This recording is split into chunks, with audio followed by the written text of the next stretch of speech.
আসসালামু আলাইকুম রহমতুল্লাহ। কথা বলছিলাম অর্থনীতি নিয়ে।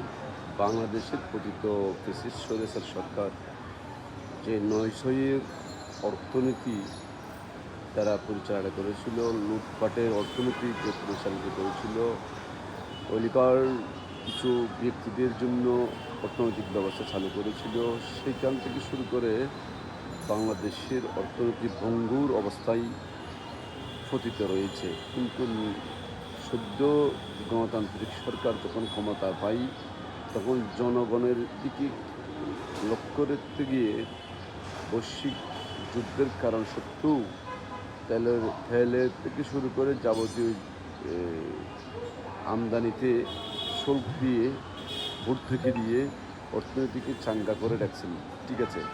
কিন্তু আমাদের এই লুটপাটের টাকাগুলো কেমনে ফেরত আসবে এবং কী করে অর্থনীতিকে আবারও সচল করা যায়, সেই নীতিটা আমাদের কাছে জনগণের পক্ষ থেকে আমাদের বক্তব্য হবে যে কি, সকল ব্যবসায়ীদেরকে সহজভাবে ব্যবসা করার সুযোগ দিতে হবে। টাকা ফেরত না দেওয়ার অপকৌশলকে রোধ করতে কঠিন শর্ত অ্যা কঠিন শর্ত তাদের উপর আরোপণ করতে হবে। যেটা যদি তারা যদি কোনো রকমও যদি লুটপাট করে, টাকা পাচার করে, অর্থনীতিকে অচল করতে চায়, সেক্ষেত্রে তাদের পরিবারের, তাদের ফার্স্ট, সেকেন্ড, থার্ড পরিবারের যেন এই দায়ভার নেই।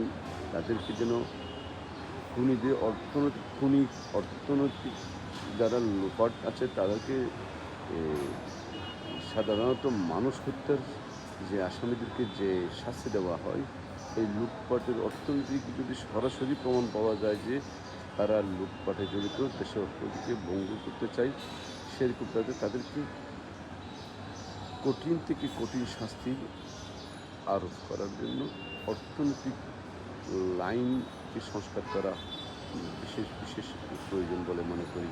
অর্থনৈতিক আইন সংস্কারের মধ্য দিয়ে অর্থনীতিকে সচল করতে হবে এবং গুটি কয়েক যারা অর্থনৈতিক লোপাটকারী আছে তাদের যেন শাস্তির আওতায় আসে, সেই ব্যবস্থা যদি আইনে করা থাকে তাহলে একটু ভয় পাবে এবং তাদের প্রজন্মও ভয় পাবে।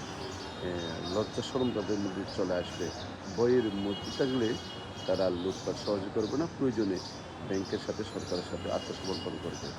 আত্মসমর্পণের ব্যতি রেখে কোনো রকম যদি লুটপাটের সুযোগ দেওয়ার স্কোপ তৈরি করে রাখি, তাহলে আমরা দ্বিগুণ ভঙ্গুর অর্থনীতিতে পতিত হব। ধন্যবাদ সবাইকে। আসসালামু আলাইকুম রহমতুল্লাহ।